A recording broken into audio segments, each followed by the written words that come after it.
Hi there, it's Rachel. Welcome to my channel.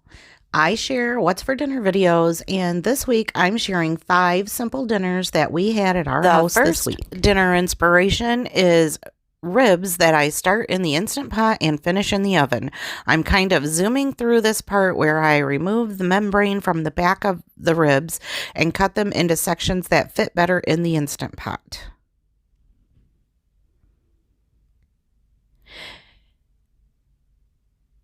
I cook the ribs in the Instant Pot for 20 minutes, and they probably don't need to cook that long since they are going into the oven as well, but we like our ribs to basically fall apart. I know that's probably not the proper way to cook ribs, but that's how we like them. The next step that I do is add some dry seasonings. I used Kinder's brown sugar rub, cayenne pepper because we like that heat, and some smoky mesquite seasoning. Then I wrapped these babies up tight in some foil, and they went in the oven for an hour on 350 degrees.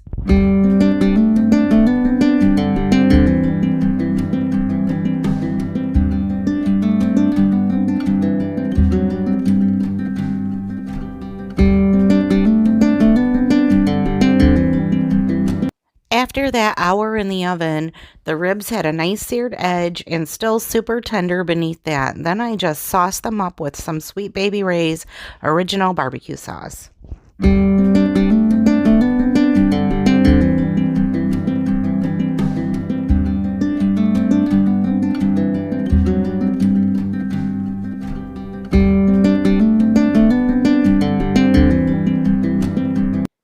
I guess this meal is a surf and turf since we served up some shrimp with it. Here's my guy smiling this time as he added a simple sauce to the shrimp of soy, honey, and red pepper flakes. He usually makes shrimp because I don't eat shrimp and usually overcook them. These barbecue better cheddars were the backup plan if the ribs didn't turn out good. I have made terrible ribs in the past, but not since I got an Instant Pot. I still have rib anxiety though.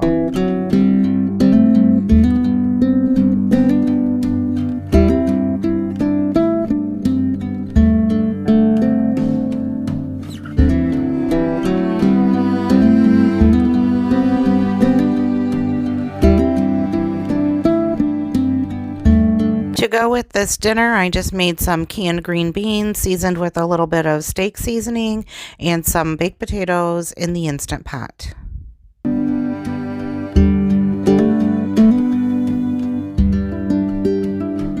In the few minutes that the shrimp were cooking, I had the ribs under the broiler on high to get that nice charred crust.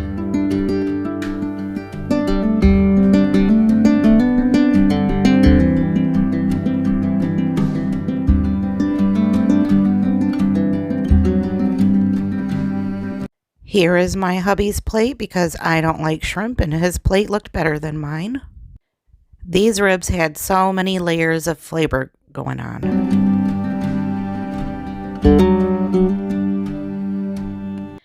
Our next dinner, number 2, was mushroom burgers.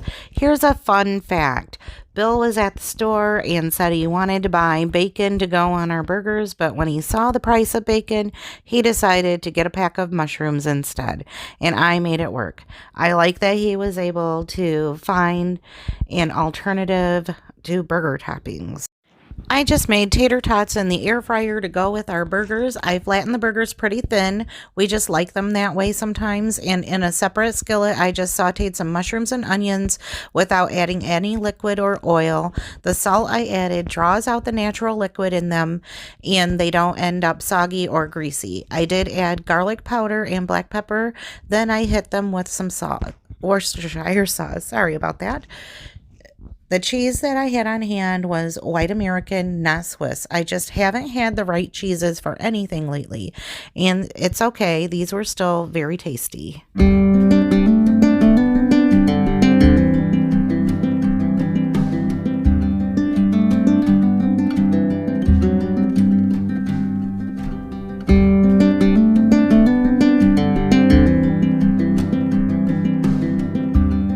I toasted the buns in the frying pan after I removed the burgers, and then just started building my burger.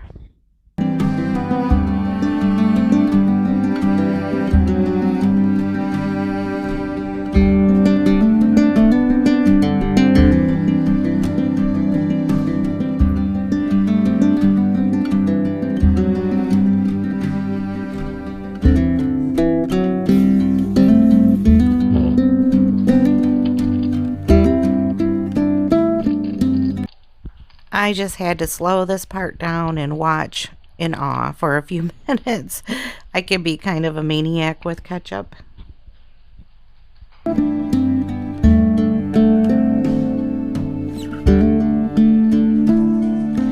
There, that should do.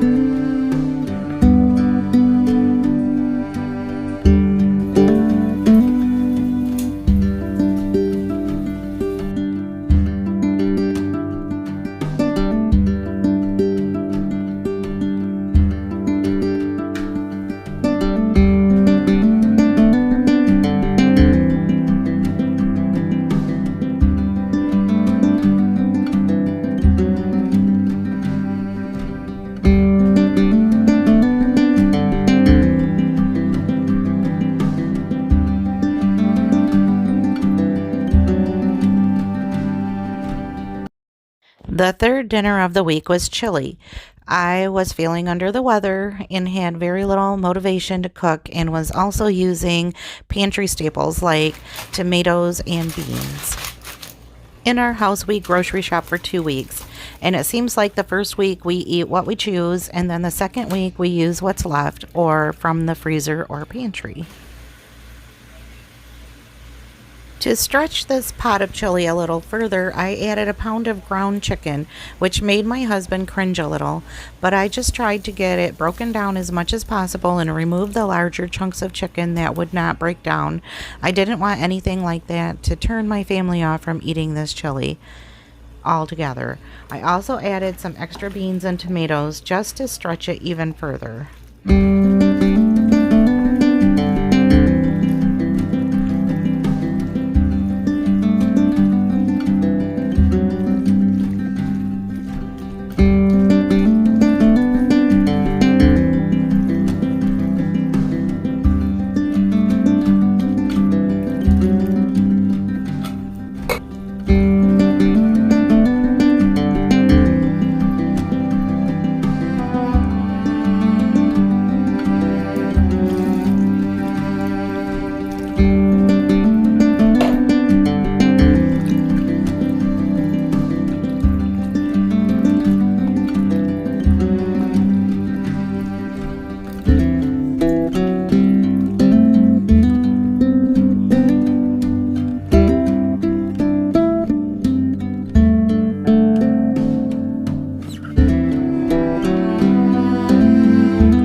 I wanted to make cornbread, but I just didn't get to it.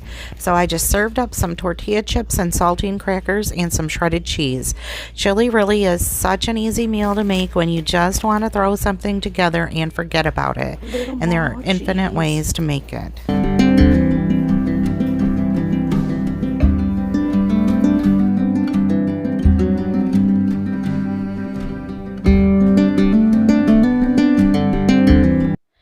For dinner number 4, I had to think fast. What's for dinner? I came home from work and grabbed the chub of ground beef and started looking around for something to go with it. That's when I saw the tater tots. After browning and draining the beef, I just added a layer of tots to the bottom of the skillet. I'm using cast iron, so this can be a one-pan dish.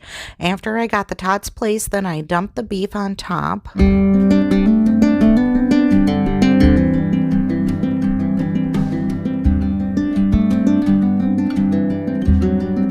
Then 2 globs of mushroom soup. You can mix this all up beforehand, but I just spread it on top and just let it ooze through the dish. You'll see in the end it works fine and saves me not enough time to really matter, but I feel a little less overwhelmed by the extra steps. For me, the simpler, the better. I like tater tot casserole with green beans in it. One day, Bill confessed that he didn't really love it. I don't care for mixed vegetables, and I didn't like it with the corn, so I just decided to make corn on the side this time. But after mentally doing a family head count for the day, I knew I'd have to pump this tot casserole up a little more to get all the tummies filled, so I did a double layer of tater tots. So tater tots on the bottom and tater tots on the top. So once the meat and soup mixture is all in place, I just added the layer of tots to the top and then added cheese to half of it. I ended up having to bake this casserole in a 400-degree oven for 45 minutes to get the tots crisped up like we like them. This could be normal or it could be my wacky oven. We just keep an eye on everything that we cook in our oven, and while she's not as good as she once was, she still gets the job done. We had some asparagus and a jar of water on our countertop, and it was looking like it needed to be used up, so Bill and I had that, and the kids had the corn on the side. I add ketchup to my tater tot casserole, and my family thinks that I am weird for doing that. And here is my finished plate before I added the ketchup and made it all weird. This was so good.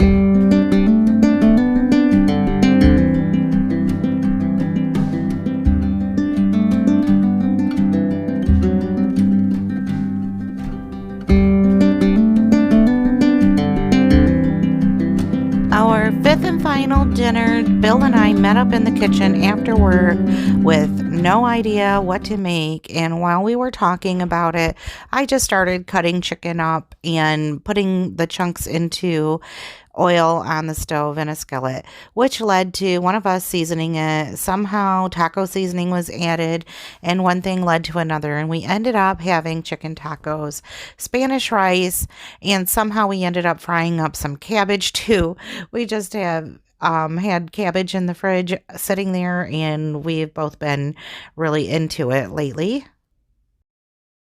I picked up some of these rice mixes from Ollie's recently, marked down to 89 cents.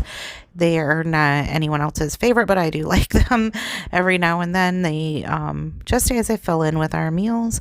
Bill made up the taco shells. We had some corn and some flour.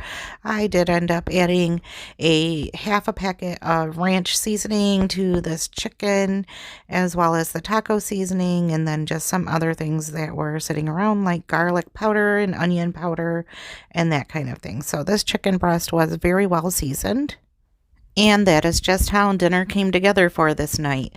We had a couple of no cooking days this week. One night we went to our favorite Mexican restaurant, and the other was a whatever you can find is dinner night. And that is all for this video. Thank you so much for watching. If you'd like to see more like this, please make sure to subscribe to my channel and hit the bell to be notified whenever I post a new video. See you next time.